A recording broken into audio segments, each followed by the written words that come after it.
Ya, saya dilahirkan di Jombang. Ayah saya orang Bima, ibu saya orang Jombang. Saya diberi nama oleh ayah saya Muhammad Ilyasyam.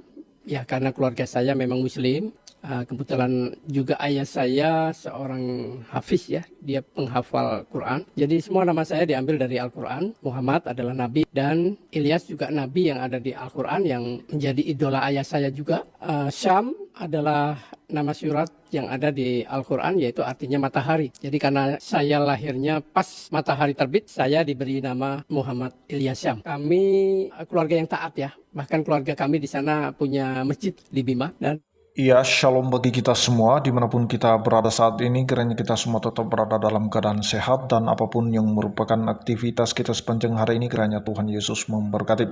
Dan kembali berjumpa lagi di channel kita ini, yaitu Zemayan Yassin. Dan pada video kali ini saya membagikan kepada kita semua satu kesaksian yang luar biasa dari seorang murtadin yang berlatar belakang agama Muslim. Dan dia menyaksikan bagaimana Allah, bagaimana Yesus menangkap dia menjadi pengikut, dan bahkan dia melayani memberitakan Injil sekarang ini. Dan keluarga mereka termasuk keluarga yang taat ya dalam agama mereka, dan merupakan keluarga yang memiliki salah satu masjid yang ada di Bima. Dan oleh karena itu mari kita langsung saja mendengarkan kesaksiannya, videonya yang berikut ini. ya, saya dilahirkan di Jombang. Ayah saya orang Bima, ibu saya orang Jombang. Saya diberi nama oleh ayah saya Muhammad Ilyasyam. Ya, karena keluarga saya memang Muslim.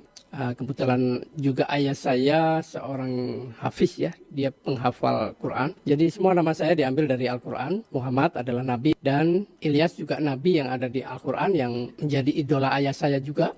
Syam adalah nama surat yang ada di Al-Quran, yaitu artinya matahari. Jadi karena saya lahirnya pas matahari terbit, saya diberi nama Muhammad Ilyasyam. Ya, inilah kenangan ya dari ayah saya. Nah, di Jombang lalu kami kembali ke Bima. Saya sekolah SD juga di sana. Di keluarga Bima itu kami keluarga yang taat ya. Bahkan keluarga kami di sana punya masjid di Bima. Dan di Bima sekitar tahun 78 kami mulai merantau lagi ke Jawa, ke Jombang, lalu ke Jawa Tengah. Nah, di Jawa Tengah ini kami menetap di Purbalingga. Di Purbalingga tepatnya di Bukateja. Nah, di sanalah saya tumbuh. Jadi seorang remaja, saya dibesarkan dalam keluarga yang ketat dan taat.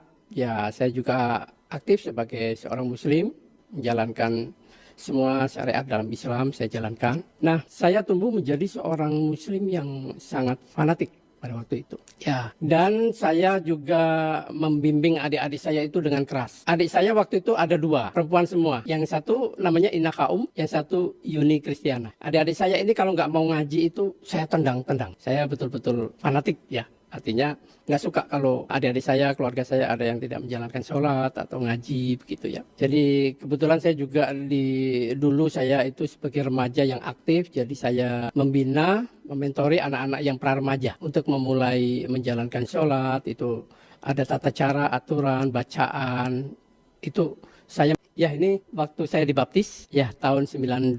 Tahun 87 itu saya disuruh ayah saya, udah kamu ikut kerja, ikut uak saja di sana di Tanjung Priuk di Muara Baru, dan saya ikut membantu di sana untuk bongkar ikan, penjualan ikan 2004. Nah, adik saya yang bontot inilah yang pertama kali saya bisa mengenal orang Kristen. Saya biasa mengajari anak-anak yang pra-remaja yang baru mau belajar sholat itu ya, mengajar ngaji ya, konsonan-konsonan Arab, huruf hijaiyah itu ya, alif, ba, ta, sa, jim, kha, kho, dal, dal, ro, ja, sin, fin, sod, dot, to, do, ain, goin, waqaf, kaf, lam, mim, nun, ha, lam, alif, ya, ya. Kita mengajarkan itu supaya mereka bisa membaca ikhro ya, membaca. Saya karena saya dididik sebagai seorang remaja Muslim yang ketat dan saya memiliki prinsip kuat ya sebagai seorang Muslim. Jadi karena kuatnya itulah ya prinsip saya. Ya, saya sangat fanatik dan akhirnya timbul ketidaksukaan karena di kampung di Purbalingga di Bukateja itu dulu yang di sepanjang jalan raya itu dulu banyak toko-toko, kios-kios orang Cina. Jadi saya kalau malam itu ya sama teman-teman itu sering lewat situ dan melempari toko-tokonya. Terus anjing-anjingnya menggonggong. Wah, kita lari. Sudah nggak menggonggong lagi, kita lemparin lagi. Jadi itu sering kita lakukan ya, sering saya lakukan bersama teman-teman. Dan itu, aduh gimana ya, dulu itu saya nggak pernah berpikir kalau itu salah. Nah, itu sering saya lakukan.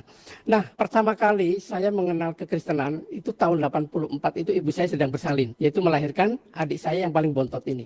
laki-laki. Ibu saya dirawat bersalin di Rumah Sakit Trenggiling, Purbalingga. Di Purbalingga, saya nggak tahu rumah sakitnya sekarang masih dipakai atau tidak, karena itu rumah sakit zaman Belanda. Dan ketika melahirkan adik saya itu, ibu saya pendarahan hebat dan mengalami koma berhari-hari, tidak bergerak. Keluarga sudah pasrah. Ya akhirnya pihak dari rumah sakit meminta keluarga untuk mencari darah untuk ibu saya, karena darah ibu saya O, kami mencari, sulit sekali untuk mendapatkan darah O. Saya mendatangkan banyak orang ke PMI untuk diperiksa darahnya, karena zaman dulu kan kita nggak tahu ya darah kita golongannya apa gitu ya. Nggak satu pun kami mendapatkan, padahal kami sudah buang ongkos banyak ya untuk biaya mondar mandir itu mendatangkan orang itu. Tapi nggak ada yang cocok. Nah pada saat itu kakak saya juga sedang pergi ke Banjarnegara, mungkin ke Wonosobo ya. Nah sepulang dari Banjarnegara Wonosobo itulah kakak saya ketemu dengan seorang penginjil, namanya Sugeng Prayoga. Ketemu di sebuah bis. Nah, akhirnya berkenalan lah di bis itu. Karena kakak saya ini ditanya sama Pak Sugeng Prayoga. Oh, Mbak, kenapa kok kelihatannya sedih gitu ya? Langsung kakak saya bercerita bagaimana tentang situasi keadaan ibu saya. Ibu saya sedang koma dan sedang membutuhkan banyak darah untuk supaya bisa siuman kembali. Oh, terus sekarang dirawat di mana? Di Purbalingga, Pak, gitu. Mungkin darah saya cocok, Mbak. Ayo kita periksa, cek darah saya, nah nanti bisa diambil untuk ibu supaya ibu bisa sehat kembali, ibu bisa siuman dari komanya. Nah akhirnya tidak menunggu waktu lama, mereka langsung ke PMI untuk mengambil cek darah itu, donor darah itu. Nah akhirnya diambillah itu darah. Kata pihak petugas di PMI itu, wah ini darahnya, oh ini, wah puji Tuhan, iya ya. Nah akhirnya kakak saya dengan senang hati mengantarkan darah itu ke rumah sakit dan memberikannya kepada suster yang ada di situ ya, dokter perawat. Nah langsung di donor disuntikan ke infus untuk ibu saya. Nah puji Tuhan nggak seberapa lama ibu saya siuman.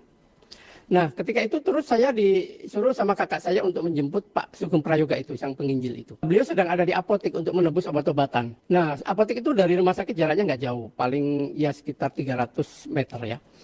Saya menjemput. Dalam pikiran saya begini, karena saya dengar cerita dari kakak saya, kalau ini orang Kristen dan penginjil katanya. Saya nggak tahu penginjil itu apa dulu kan. Nah akhirnya dalam pikiran saya berkecamuk.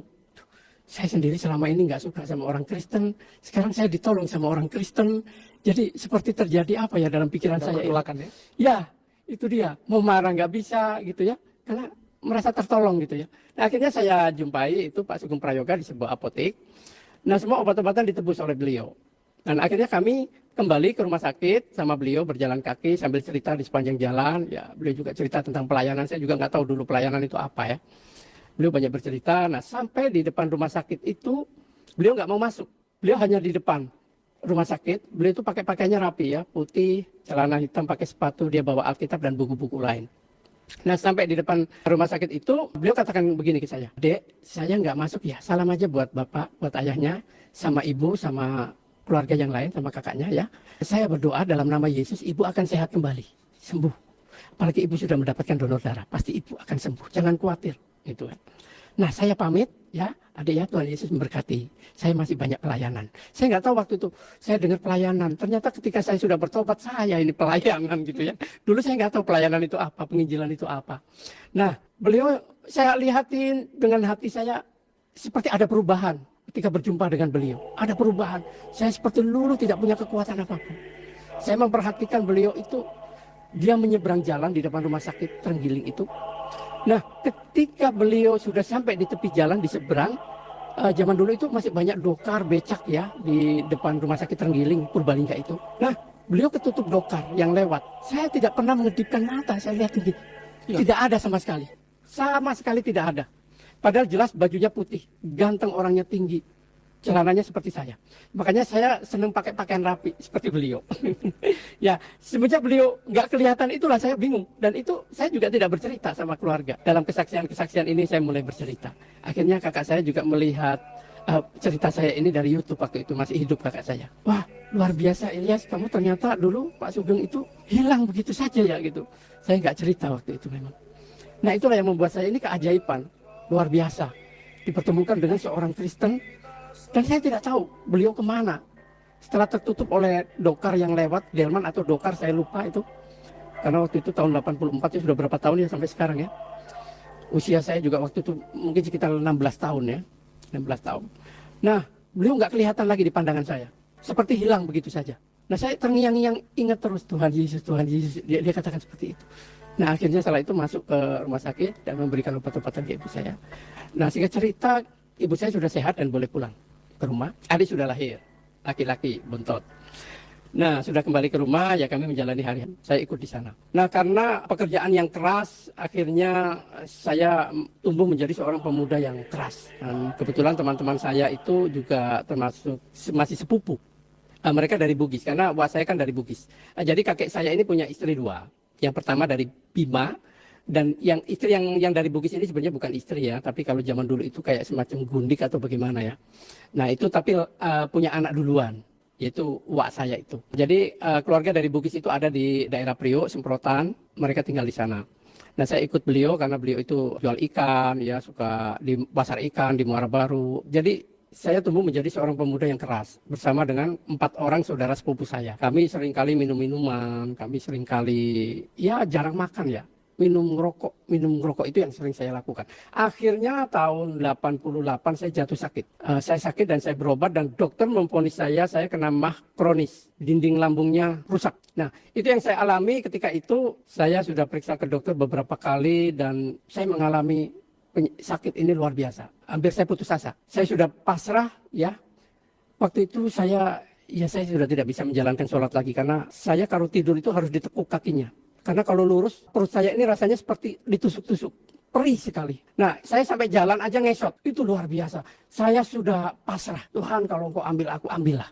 Saya sudah pasrah, nah keluarga uak saya ini sudah angkat tangan. Saya sebenarnya disarankan dokter untuk makan seperti makanan bubur ya, bubur gitu ya. Tapi siapa yang mau memasakkan saya? Saya waktu itu tinggal di rumah panggung karena rumah Bugis itu, rumah uak saya itu sebelahnya itu rumah panggung, rumah milik kami juga. Nah, saya tidur di situ bersama saudara-saudara sepupu. Tapi saudara-saudara sepupu mereka kadang tidurnya di tempat lain, di rumah saudara yang lain. Saya sendiri tidur di situ dan saya mengalami sakit yang luar biasa, yang berat sekali, dan itu saya putus asa. Saya sudah nggak ada harapan lagi untuk hidup dan tubuh saya itu kurus sekali. Nah, ini dalam pemulihan, nah ini proses untuk pencarian Tuhan Yesus ya. Nah, saya percaya kepada Yesus dan mengikut Kristus itu karena saya pertama kali mengalami kesembuhan mujizat. Nah, ketika saya sudah tidak berdaya ya, tidak bisa berbuat apa-apa, saya ngesot dari tempat tidur ke kamar kecil karena itu rumah panggung ya, jadi tidak didesain seperti toilet gitu ya, jadi hanya ditutup horden aja. Karena kami buang air juga airnya jatuh ke bawah. Nah, saya menangis di situ. Badan saya sudah kurus, saya sudah berdiri saya nggak bisa karena saya jalan harus ngesot dan perut saya harus posisinya ketekuk. Kalau gini dikit, wah sudah terasanya sakit luar biasa. Saya hampir hari-hari saya menangis karena saya tidak bisa tidur, tidak pernah bisa tidur saya. Ngantuk itu hampir nggak pernah saya rasakan karena nggak bisa tidur karena di sini itu perut saya itu rasanya wah seperti nggak karu-karuan. Nah saat itulah saya di malam hari saya diingatkan Tuhan dengan Pak Sugeng Prayoga 4 tahun yang lalu, tahun 84 itu.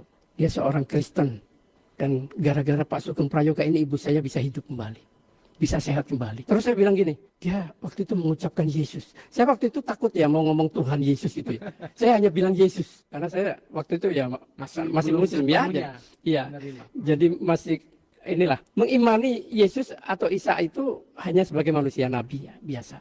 Dan saat itu saya entah ini berdoa atau tantangan ya kepada Yesus ya. Saya bilang, Yesus kalau engkau Tuhan, kalau engkau memang banyak mujizatmu masih berlaku, sembuhkan penyakitku saat ini, dan aku akan ikut engkau dan menjadi penginjil, seperti Pak Sugeng Prayoga. Itu yang saya ucapkan. Kayak nazar gitu ya Pak? Ya, semacam nazar, memang itu nazar. Karena saya berjanji, saya akan ikut engkau dan saya akan menjadi penginjil seperti Pak Sugeng Prayoga. Nah setelah saya berdoa seperti itu, saya masih air mata ini juga masih mengalir. Saya masih merasakan itu ya. Jadi saya masuk ke kamar itu masih ngesot-ngesot. Saya terus rebahan di tempat tidur seperti biasa, kaki tidak bisa saya selonjorin, tapi tetap saya posisi tekuk. Nah akhirnya jam 5 pagi itu, karena saya biasa bangun pagi ya, jam 5 pagi itu, kok saya bisa tidur? Karena saya nggak pernah bisa tidur. Karena perut ini rasanya nggak karu-karuan. Wah seperti ditusuk-tusuk, perih atau apa gitu, saya nggak tahu rasanya seperti apa. Nah itu saya heran, jam 5 pagi kok saya bisa bangun dan bisa tidur gitu loh. Nah akhirnya saya mencoba untuk duduk. Kok saya bisa duduk? Pas saya pegang perut saya, ini rasanya adem. Adem seperti orang habis minum air ya, adem. Pokoknya adem di perut saya. Saya bilang, ya Allah gitu. Saya masih nyebut-nyebut nama Tuhan saya yang lama ya. Saya katakan alhamdulillah ya. Artinya saya kayaknya sudah sembuh ini saya. Sudah pulih gitu, udah nggak sakit lagi gitu ya. Saya mencoba berdiri, bisa. Berdiri bisa saya jalan sampai saya turun dari rumah panggung itu.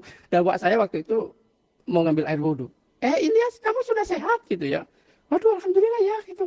Awas, hati-hati turun dari tangga, kata wak saya gitu. Dia ngambil air wudhu, di samping situ ada keran. Nah, akhirnya saya turun dan saya mencoba naik lagi. Saya bisa ya. Kok ini perut saya kok yang sakit semalam itu mana kok nggak terasa. Disitulah saya berpikir, berarti Yesus sudah menyembuhkan saya. Gitu. Nah itu. Tapi saya masih takut nyebut Tuhan.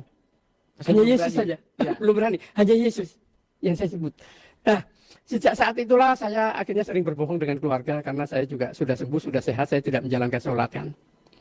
Pengalaman itu membuat saya ada satu rasa sukacita, ada satu yang baru di dalam diri saya gitu ya. Tapi bertentangan gitu loh. Saya tinggal di rumah wak saya itu, nah wak saya itu kan dua-duanya haji. Jadi pasti saya harus mengikuti apa perintah beliau kan. Nah, saya sering kali ditanya, Ilyas kamu sudah sholat? Sudah Wak, padahal belum. Ilyas kamu udah ngambil air wudhu dulu? Ya Wak, ntar aja, padahal nggak ngambil air wudhu. Sering itu yang saya lakukan, bohong gitu. Dan saya selalu diinterogasi oleh keluarga wak saya di Tanjung Priok itu. Dan saya sudah sehat, saya sudah bisa bekerja kembali di Pasar Ikan Muara Baru. Dan seringkali pagi-pagi itu saya disidang sama wak saya. Nah saya disidang, wak saya bilang gini, kenapa kamu sudah nggak sholat? Ya saya pengen jadi Kristen Wak, saya bilang gitu.